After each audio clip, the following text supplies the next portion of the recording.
Welcome back to the Edgewater Avenue YouTube channel. Today we are making my very first non-swimwear release. It is the Odessa dress. This is going to be a beginner level pattern as far as construction, but it does help having some experience with knit fabric since that can be kind of tricky on its own. For materials you will need knit fabric. You're going to need up to 2 yards for the long length, and the short length you can get away with 1.5 yards. You'll want a medium weight knit fabric with around 75% stretch. Some examples are stretch merino wool, which is what I'm using here. This one is 150 GSM, so it's a little bit lighter. And some other examples are stretch terry or any sort of like jersey, bamboo, modal, tencel, as long as it has the stretch requirement and it has a nice medium weight. You're also going to need up to 2.5 yards of 1/4 inch elastic. Here I'm using braided elastic. I don't have this shown, but you are going to need a loop turner or a safety pin. This is going to bring the elastic through a channel at one point in the tutorial. Don't stress too much about having one of these. You can always just sew the channel with the elastic already in. You are going to be needing some matching thread since there is top stitching required. For thread, I'm just using my general all-purpose thread. This is Gutermann Mara 120 in my serger, and I use Mara 100 in my sewing machine. For needles, you're going to use ballpoint/jersey needles. I'm using size 80/12. That's the size that the thread is best with.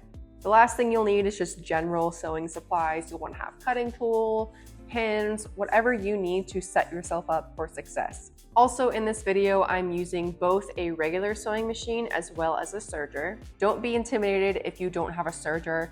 Anywhere I'm using an overlock stitch, you can use a zigzag or any sort of stretch stitch. A serger is just nicer and it's a better finish and it's faster, but in terms of quality and stuff, you can still make this without a serger. So this is the pattern for the Odessa dress. Obviously a much bigger pattern than what I am usually sewing, so I had to stand up for this. This pattern is meant to be cut on the fold. So when you open the pattern, you'll see that only half the pattern is really there and the fold lines are marked. In a second, when we get to cutting, I'll show you more what that looks like.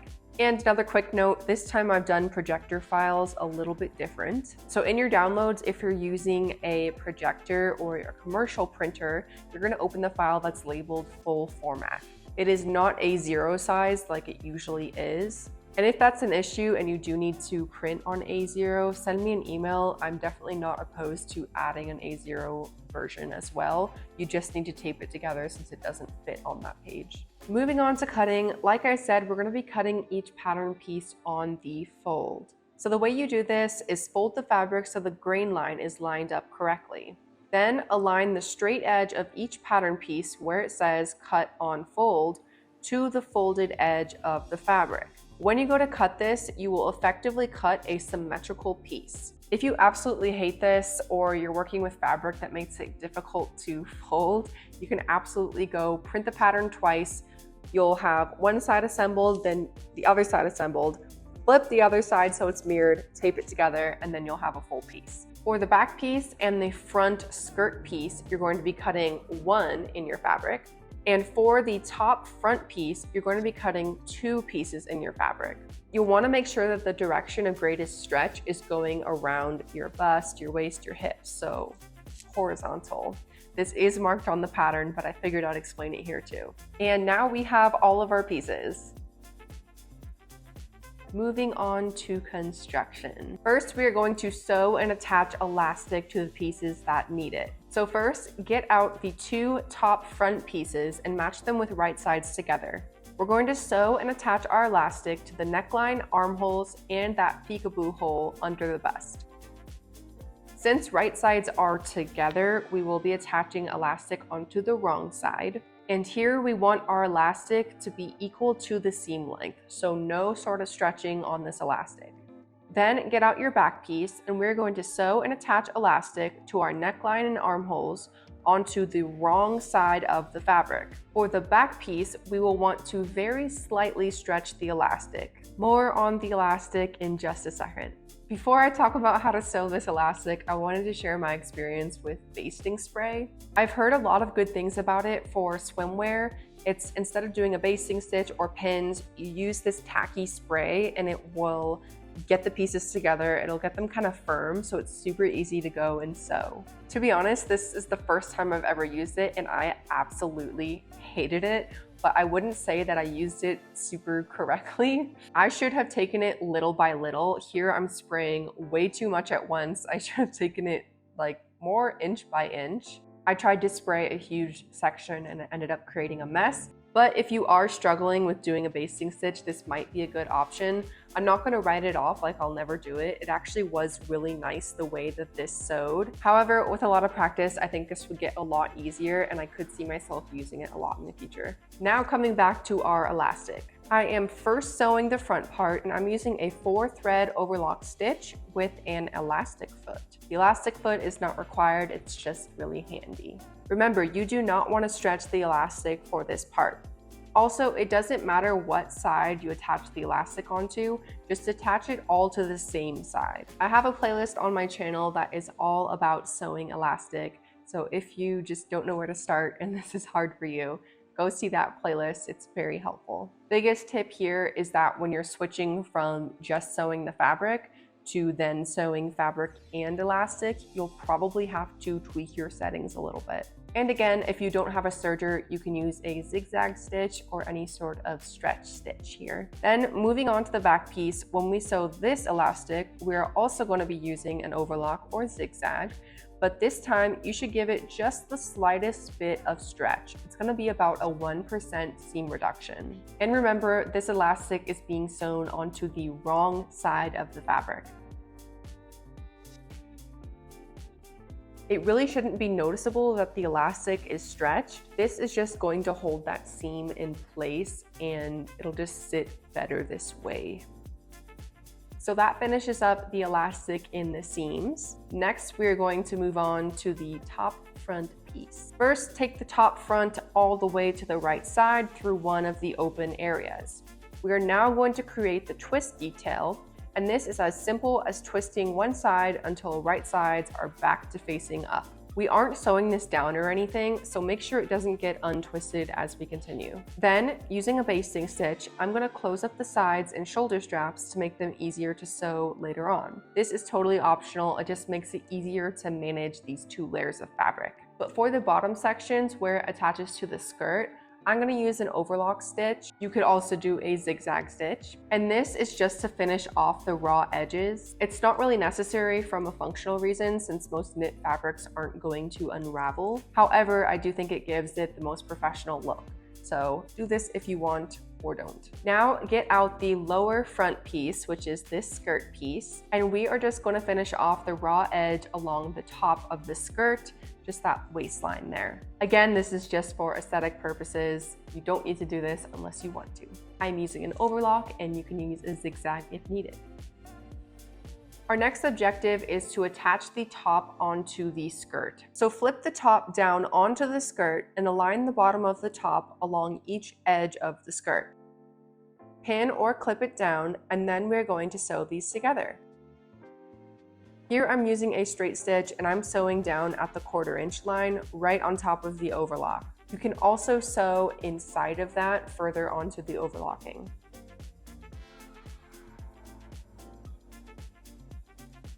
The next step is making a channel for our elastic to run through. So place your front piece with the wrong side facing up. Then flip the top edge of the skirt down, which will also bring down that portion of the top we just sewed. There is 5/8 of an inch of seam allowance here, so make sure that your channel measures that. Then using a straight stitch, sew down the channel on or right above the overlocking.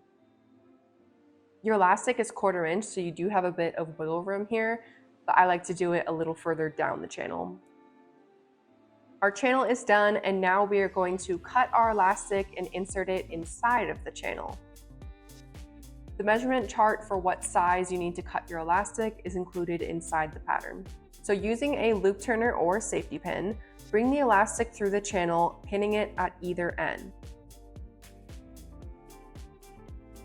Then, using a straight stitch, sew down the elastic on either end to secure it inside the channel.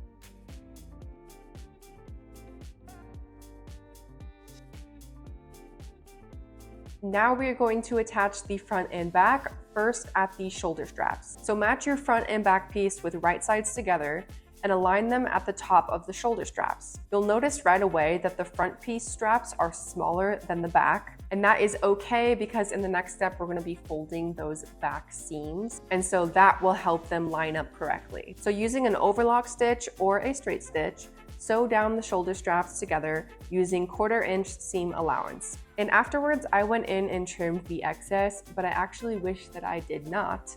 Instead, I wish I just trimmed it so the allowance was even, and then maybe even ran an overlock stitch over. It makes this next step pretty difficult, so I don't recommend over trimming with this. The shoulder straps are attached, and now we can move on to folding over these elasticized seams on the back. So fold the elastic onto itself, which will be onto the wrong side. When you do this, the elastic should now be fully covered and you should see a bit of the right side now. Using a zigzag stitch, lightning stitch, cover stitch, twin needle, whatever stretch stitch your machine has, you will top stitch down the shoulder holes and neckline on the back piece. And when you do this up by the shoulders, you're going to tuck in that seam allowance and stitch right on top of it. This will result in a beautiful clean finish. And this is why I wish I did not trim off that seam allowance. It makes it a lot harder when you don't have any allowance to tuck.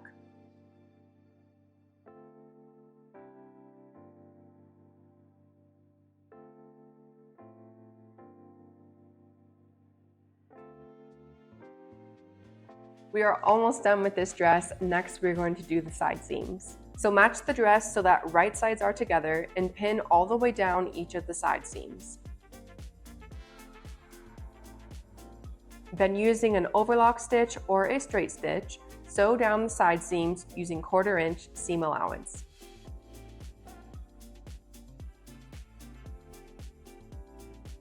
Now at the bottom of our dress, those loose threads are going to be finished off with the hem, but at the top where the underarm is, we aren't going to be touching that area anymore. And so I like to take this extra step and just finish off those serger threads and tuck the seam allowance so it's just out of the way and has a bit more of a professional finish. So using a straight stitch, you're going to tuck the seam allowance onto the back piece, tuck in the serger chain and tack it all down. Then you can trim the excess thread from that serger chain.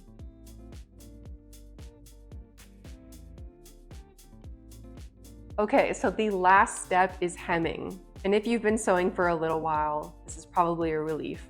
Don't think too far into this. A hem is a hem. There's a million ways you can do this.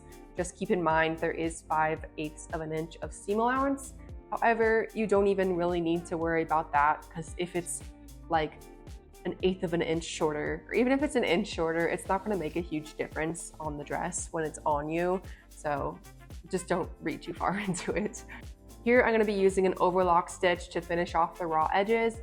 Then I'm going to fold that hem up onto the wrong side and use a stretch stitch to top stitch that hem down. And of course, after all this effort, I didn't get a clip of sewing that stretch stitch. You could do a straight stitch here, but it's a little more risky because as you walk, you might accidentally break stitches. And just taking it on and off, I think it's better to do any type of stretch stitch here. So that could be twin needle, cover stitch, zigzag stitch, lightning stitch, stretch stitch, whatever your machine has, you can do that. Here is what the finished hem looks like. I used some sneaky matching thread, so you can't really see my top stitch, but it is there. That finishes the Odessa dress. Here is the final result.